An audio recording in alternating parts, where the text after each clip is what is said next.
En el siglo XVI, el sacerdote alemán Athanasio Kircher realizará un invento muy interesante, la llamada linterna mágica. Un aparato con una serie de imágenes rotativas que simulaban movimiento y servía para entretener a los niños de aquella época. ¡Un clásico! Posteriormente, ya en el siglo XVIII, Gaspar Robert popularizará la proyección pública de imágenes pintadas sobre placas de cristal, las cuales serán bautizadas como fantasmagoris. Ya en el siglo XIX, el cual es conocido como el siglo de las revoluciones, este vendrá a traer más experimentos con la utilización de imágenes en movimientos siguiendo la tradición más antigua. Y dentro de esto, uno de los más notables será el estroboscopio de Simon von Stamper, el cual permitía ver a velocidades muy lentas o quietas un objeto que giraba sobre sí mismo. Algo muy sencillo, pero que causará gran revuelo dentro de la comunidad europea de la época.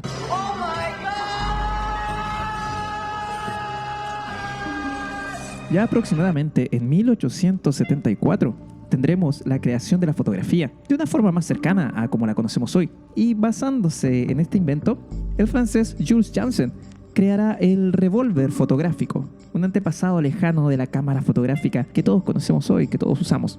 Así, poco después, el estadounidense Edward Muybridge logrará reproducir el galopar de un caballo a partir de fotografías tomadas en series. Un sistema básico, pero muy efectivo para las inquietas mentes de aquel momento. ¡Increíble! Los cambios de este periodo serán fundamentales en múltiples aspectos de la vida del ser humano y sus huellas quedarán marcadas hasta los tiempos que corren. Hacia el año 1888, el señor William Dixon patentará el kinetoscopio, una maquinaria muy básica y sencilla, a través de la cual se daba vida a las imágenes a partir de un mecanismo bastante simple del uso de la luz, generando la ilusión de movimiento y maravillando a las personas. Esto ya es demasiado. Pero no será sino hasta la irrupción de los hermanos Lumière y su cinematógrafo que las cosas vendrán a cambiar y el cine tomará características más particulares. Acabas de zarpar en la motonave Imaginación. Este será un primer dispositivo que permitía la toma y la proyección de imágenes en movimiento, una revolución total. El día 28 de diciembre del año 1895 se producirá la primera proyección cinematográfica abierta al público en el Salón Indio del Gran Café del Boulevard en París. Con muy poca fe en su éxito, los hermanos Lumière mostrarán una serie de películas, entre comillas, películas cortas de tipo documental, las que marcarán un antes y un después en la historia del cine. El futuro es hoy, ¿oíste, viejo? Aquí tenemos un programa que incluía algunas como la salida de la fábrica Lumière en Lyon, la pesca de los peces rojos, los herreros, el regador regado, la comida del bebé, Hola, soy bebé. entre otras, y todas por solo un franco. Como algo muy llamativo, en enero de 1896 tendremos el nacimiento del cine de terror, con la exhibición de La llegada de un tren a la estación de la Ciotat. Tengo miedo, me da mucho miedo. Un corto documental mudo de 50 segundos de duración que vendrá a generar el pánico y la histeria de quienes se habían reunido para verlo. Las personas, chicos y grandes, al ver cómo el tren avanzaba sobre la pantalla sin detenerse, saldrán arrancando del lugar. ¡Corre, perra, corre! Por miedo a ser atropellados, entre gritos y un escándalo gigantesco. Y esto se va a controlar. Desde aquí en adelante, todo sucederá muy rápido. Ya aparecerá el cine narrativo con El hada de los repollos de Alice Guy y directores como Georges Méliès, con sus producciones como Barba Azul y la famosa Viaje a la Luna de 1902. Charles Pathé fundará la primera empresa cinematográfica. Surgirán los primeros grandes directores y actores como Murnau, Chaplin, Mark Sennett y Buster Keaton, entre otros. Y en 1927 se estrenará El cantante de jazz, la primera película grabada con sonido sincronizado sobre un disco que se reproducía al mismo tiempo que el film. Un dato interesante es que el personaje principal de esta película es un cantante afroamericano, pero interpretado por Al Jolson, actor blanco, con su cara embetunada de negro y sus labios de blanco. Es que se temía que la sociedad norteamericana de la época se sintiera ofendida si es que se mostraba un actor negro en pantalla. Su música estaba bien, pero ellos no. Mammy, the sun shines east, the sun shines west, but I know where the sun shines best. El cine ya se convertirá en industria, y los problemas entre empresarios y productores independientes comenzarán desde el principio, lo cual causará la migración de estos desde Nueva York hacia la costa oeste, buscando un espacio en el pequeño poblado de Hollywood, cercano a la frontera con México. ¿Qué pasó? ¿Qué pasó? Vamos a... Y aquí comenzaron a surgir los primeros estudios fílmicos, como son 20th Century Fox, Paramount, Universal, Metro-Goldwyn-Mayer, entre otros. Estos estudios producirán, financiarán y distribuirán las películas. Y así, esta pequeña localidad de California se alzará rápidamente como la meca del cine. En 1927 se había creado la Academia de Artes y Ciencias Cinematográficas y 2 años después se comenzará a realizar una ceremonia con el objetivo de reconocer y premiar a las principales producciones de cada año. Estos serán conocidos como los premios Oscar e irán ganando mucha relevancia con el correr del tiempo, transformándose en pieza fundamental dentro de la industria cinematográfica hasta nuestros días. Gracias. Me aman. En serio, me aman. Así será como la evolución continuará, y en 1935 la película Vanity Fair marcará la introducción en pleno del cine a color, lo cual será mejorado progresivamente por El Mago de Oz de 1938 y Lo que el viento se llevó del año siguiente, la cual introducirá la famosa Technicolor. El blanco y negro quedará solo en el recuerdo y pasará a ser una herramienta del lenguaje cinematográfico, utilizada por algunos directores y pasando a ser casi algo más artístico. El crecimiento del séptimo arte no dejará de sumar nuevos elementos, nuevos directores, nuevas cintas y nuevas tecnologías que irán modernizando esta disciplina, entregándonos joyas desde El Ciudadano Kane o El Padrino, hasta Shawshank Redemption, Parasite y otras tantas más recientes, de tantas áreas y estilos diferentes que han venido a llenar nuestro archivo de cine, innovando en estilos, tecnologías, formas de filmación, ritmos, edición, estilos, etcétera, etcétera, etcétera. Pero, ¿cómo insertamos a Latinoamérica dentro de esto?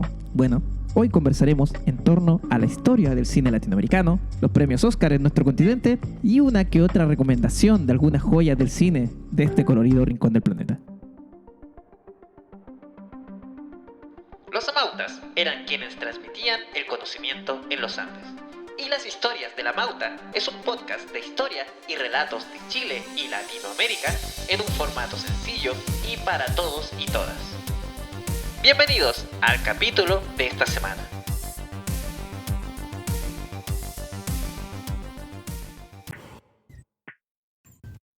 Un año después de la primera exhibición realizada por los hermanos Lumière en París, el cine por fin llegará a nuestro continente.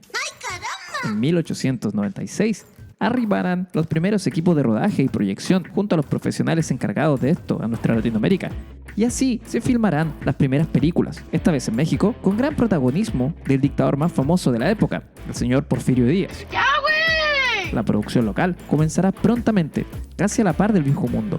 El problema es que la mayoría de los registros se perdieron o se fueron dañando con el tiempo.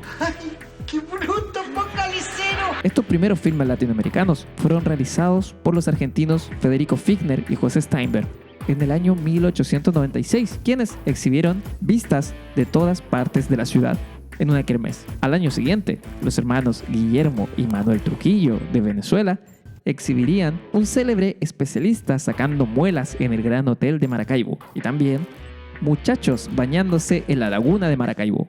¡Ay, qué bonito! Los mexicanos Enrique Moulinier y Enrique Churrich sacarán a la luz Corrida entera de toros por la cuadrilla de Ponciano Díaz y Verbena del Carmen en la ciudad de Puebla, en agosto del mismo año. Y ya en el año 1898, el uruguayo Félix Oliver sacará Carrera de bicicletas en el velódromo a Arroyo Seco. Mientras tanto, el brasileño Afonso Secreto no se quedará atrás y saldrá a la luz con Fortalezas en navíos de guerra na Bahía da Guanabara. ¡Mucha ropa! El entusiasmo abundaba, la técnica y el conocimiento cinematográfico no tanto. Ponele voluntad. Además, podemos ver que por los nombres tampoco era un cine muy creativo, ¿no? Mira con la cara que te mira Conan. Ya avanzando hacia la década de 1930, hará su aparición el cine sonoro. Y esto traerá cambios en la producción, volviéndola más cara y compleja, con lo cual el cine más pequeño desaparecerá, subsistiendo solamente el de las grandes ciudades y en los países con mayor estabilidad económica. Argentina, México y Brasil comenzarán a posicionarse como las industrias fílmicas más importantes del continente. Claro que muy pequeña en comparación a la de Estados Unidos. Mismo así, servirá para la adaptación a una realidad más propia y para lanzar un cine con características nuestras y con géneros locales. Esta introducción del sonido también implicará el impulso hacia los musicales y a darle un rol de importancia a las bandas sonoras, como una parte fundamental de una película. Y así tomarán relevancia las composiciones de artistas tales como Agustín Lara, Pedro Vargas, Ernesto Lecuona, Benny Moré, Pérez Prado, Carlos Gardel y muchos otros íconos de la música latinoamericana, quienes irán llenando de ritmos diferentes las producciones de esta parte del mundo. Me están dando ganas de bailar un pinche cumbión bien loco. La década de 1940 estará marcada por el llamado cine de las lágrimas, además de las clásicas comedias, en las cuales destacará el cine mexicano, mientras que Brasil entrará en una etapa de grandes producciones para los estudios de Río y São Paulo. En México, los estudios Churubusco, y en Argentina, Sonofilms, irán replicando lo que sucedía en Hollywood e irán haciendo un Star System bastante propio, el cual irá cautivando el mercado latinoamericano en general. En esto destacarán las primeras divas, como María Félix, Ninón Sevilla, Rita Montaner, Dolores del Río, y galanes como Pedro Armendáriz, Fernando Soler, Jorge Negrete, Arturo de Córdoba y Pedro Infante. Después de la Segunda Guerra Mundial, el cine de Hollywood comenzará a dominar en plenitud la escena y comenzarán a abrirse mayor cantidad de cines, por lo cual el público buscará estos sitios, además de la experimentación con nuevos géneros. La influencia del cine europeo comenzará a verse dentro de las producciones locales, siendo la Nouvelle Vague francesa y el neorrealismo italiano las principales tendencias que inspirarán las principales formas de hacer cine en el continente. ¡Qué elegancia la de Francia! La Revolución Cubana marcará un hito fundamental dentro de la región, dando paso a un cine más politizado y a la creación de entidades estatales para el cultivo de este arte. El Instituto Cubano del Arte e Industrias Cinematográficos será uno de los pioneros, para luego sumarse otras entidades de la misma naturaleza en otros puntos del continente, como el Instituto Nacional de Cine en Argentina, la Chile Films, y la Embrafilm en Brasil. Así surgirá el llamado Nuevo Cine Latinoamericano, con un carácter más social que buscaba desarrollar otro cine, uno más acorde con el nuevo mundo, consciente de la condición tercermundista de este rincón del planeta. Vaya, no encuentro fallas en su lógica. Así nacerán movimientos artísticos como el Cinema Novo de Brasil, el Grupo Cine Liberación de Argentina y la Cinemateca del Tercer Mundo de Uruguay. En Bolivia, el cineasta Jorge Sanginés creará documentales hablados en aymara y español buscando abordar las problemáticas de las comunidades indígenas. Y así surgirá Ucamau, del año 1966. En este mismo periodo comenzarán los festivales de cine, los cuales vendrán a convertirse en puntos de encuentro y discusión sobre el trasfondo estético e ideológico que debía tomar el cine del continente, además de su compromiso social y la búsqueda de una imagen más auténtica, algo más propio y más nuestro. ¡Bien hecho! Pero la magia y el espíritu revolucionario de los años 60 comenzarán a apagarse progresivamente, y el desencanto irá creciendo de la mano de la irrupción de los golpes de Estado y las dictaduras militares que inundarán el continente, lo cual traerá censura, exilio y el impedimento de trabajar a algunos de los principales cultores de este arte. ¿Qué estás haciendo, pedazo de bestia? Unos pocos grupos sobrevivirán, como el cine de la base de Argentina, quienes defendían la solidaridad internacional y distribuían clandestinamente sus películas.